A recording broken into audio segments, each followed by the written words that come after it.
Chapter 37, Part 2, MCI. An MCI is a mass casualty incident, and one that most of you may remember is the Route 91 Harvest, which is a music fest that takes place in Las Vegas. So on October 1st of 2017, Stephen Padlock opened fire on a crowd, and he fatally shot 58 people. 413 people were wounded, and besides the fact that he brought panic to everyone who was at that venue, along with the family members at home watching it all play out, he also injured an additional 869 people. So what is an MCI? MCI is any medical or trauma incident that's involving multiple patients. This could be as few as 3 patients, and it could be up from there. So think of this small town where they only have a volunteer fire department. A 2-car accident with 3 patients could be very taxing to their system, where Chicago Fire Department, 3 injured patients on 1 call is commonplace for them. Fire departments, villages, companies, schools, and even families have disaster preparedness plans. These plans are written to prepare for any disaster that may come along. Every year before Lollapalooza, there are multiple meetings preparing for the incident. Chicago Marathon has multiple meetings before the date of the marathon. All of the players involved know what their particular role is within the plan. The plan has to be feasible with the materials and the resources we have on hand. We practice these scenarios to make sure that we work all the kinks out before the actual event. As much as we practice, we can be prepared for an incident, but we never truly know what to expect. We use a command structure during an MCI, and the point of the command structure is so we don't have anybody freelancing, just doing whatever they think that they should be doing. There's a specific set of rules, and each person is given a specific task. There can be a single incident commander, such as a fire chief, who will control the entire scene, or there might be a unified command where maybe the fire chief is overseeing the fire department and the police chief is overseeing the police activities.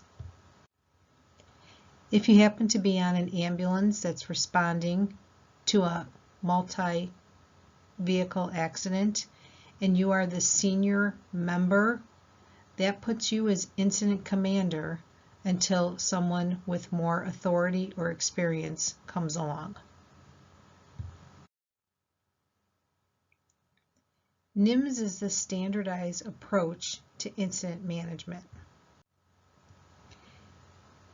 NIMS is to make sure that regardless of where you are coming from, you understand the same type of incident management as someone from the other side of the country.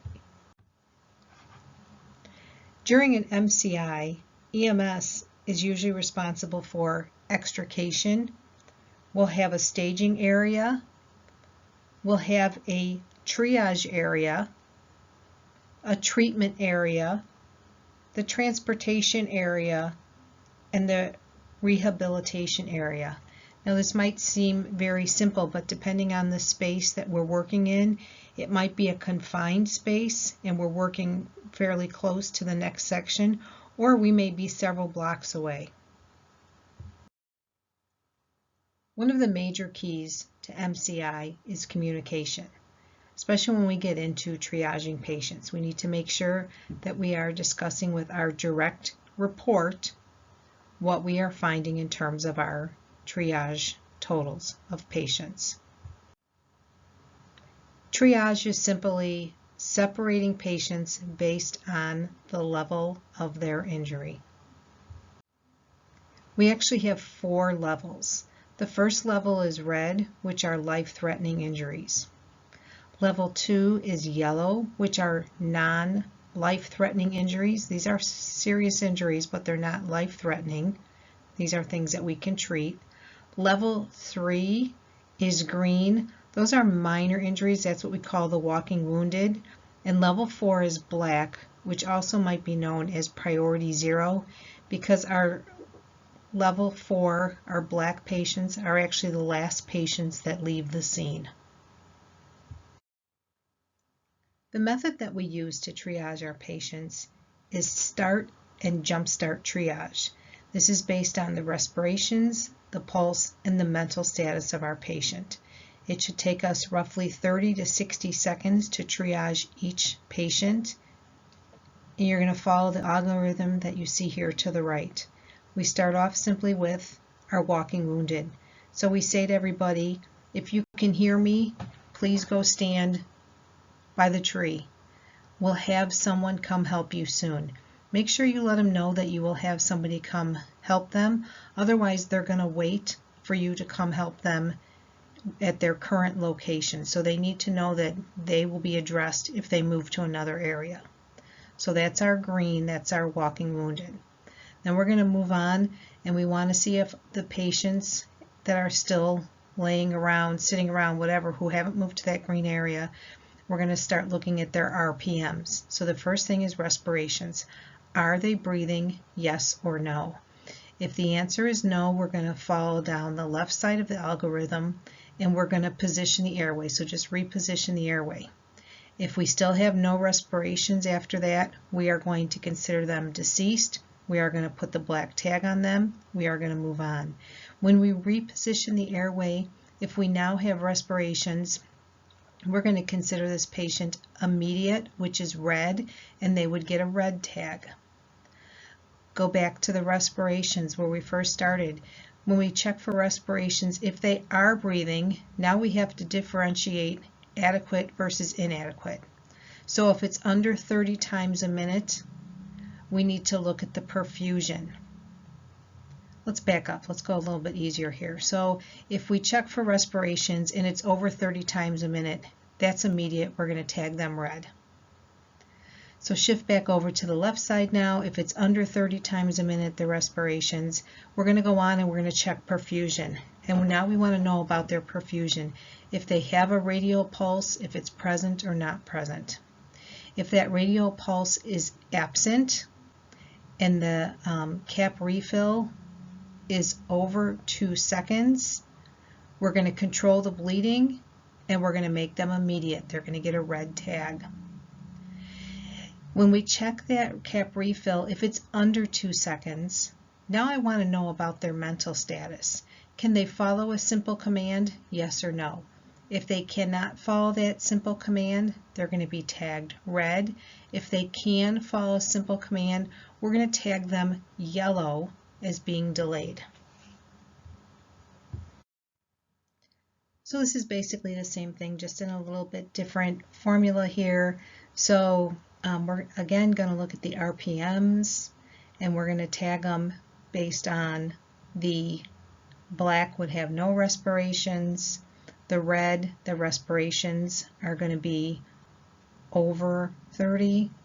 The cap refill would be less than 2 seconds with no radial pulse, and they cannot follow commands.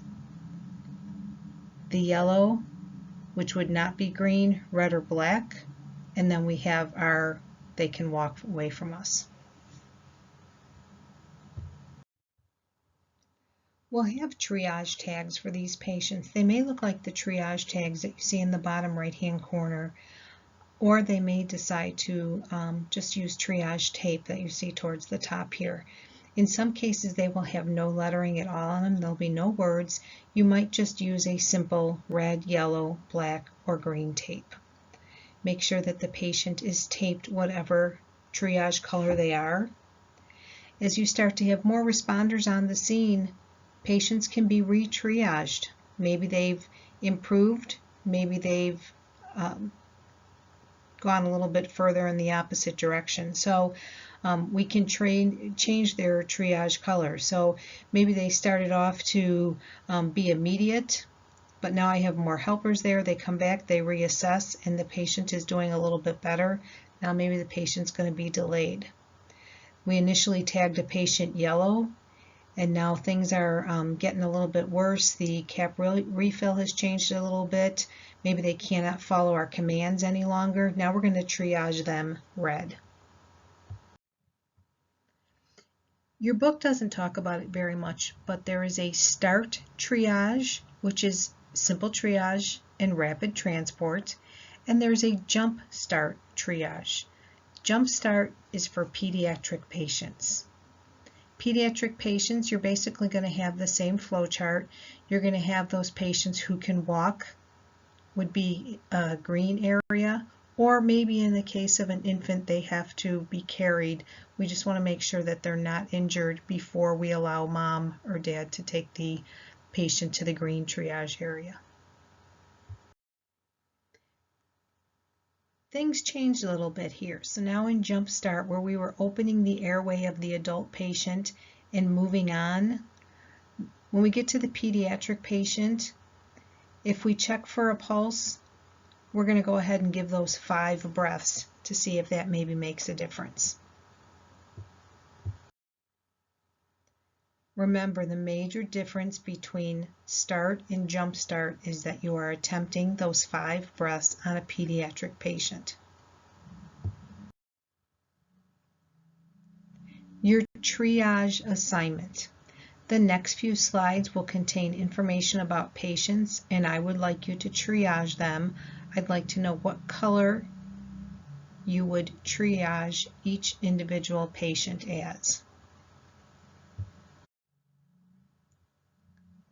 Looking at patient number 1, they have a compound fracture, the left femur, the respirations are over 30, the radial pulse is absent, and your patient is awake. I've addressed the RPMs. I would like you to tell me which color you would triage this patient. Do the same for number 2 and number 3. Please continue to triage patients 4, 5, and 6.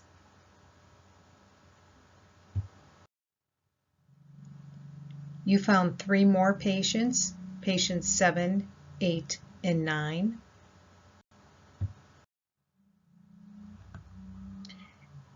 And you found your last 3 patients, patients 10, 11, and 12. Which Rex are you? Are you Rex from Toy Story, or are you Rex from Jurassic Park? I know that these are very stressful times. I know that we have easily doubled your workload over the last 6 weeks, while we really have not had any clinicals, so you've had a little bit more time since you haven't had to go on any ambulance rotations or ER rotations. We are monopolizing that time, though, by asking you to do homework assignments. I know some of you are feeling some extra frustration because we haven't gotten those assignments, even though I'm sure you have sent them to us. So if we are asking you to resend assignments, please resend them. Advocate has a lot of filters, and I think sometimes when you send several assignments at one time, it might get caught up in an Advocate filter. That might be one of our problems. I want you to try and stay positive. We are definitely moving along here. We're getting close to the finish line. We are going to make sure that you succeed, but I want you to take the time and look back through the chapters that we've already covered, because really we only have 1 or 2 more chapters to go. I'd like you to look back through the book.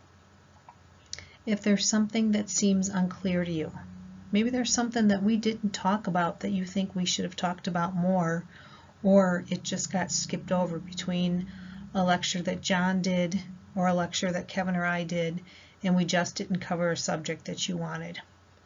So please look through that. If you would email Kevin or I would appreciate it, because we want to make sure that we add that to our next Zoom meeting. We're also going to make sure that we get you the information for the May rotations that you will be doing at the Academy. You will be coming in one by one to do some skills with us. You'll be doing a mega code, which will basically be a final practical. So you could have a cardiac patient, you may have a breathing difficulty, you may have an allergic reaction, a diabetic. I have no clue what you'll have, but you will have a patient that you will have to treat, and based on that is what if we will pass you for your final practical. You will get a second attempt, so I don't want you to worry about that, but if we really have concerns about you performing the skills, then we will address that at the time. We will also have a schedule out for final testing, written test that will be done at the Academy. Those are mandatory. When we put those dates out, it will be mandatory that you attend one of those times. If there's an issue and you need us to reschedule in terms of we put out Monday, Tuesday, Wednesday, and the only thing left is Wednesday and you can't do Wednesday, you need to let us know as soon as possible so we can try to contact somebody in one of the other slots and see if we can move them around. Again, as always, if you have any questions, please reach out to Kevin and I. We greatly appreciate it. Thank you.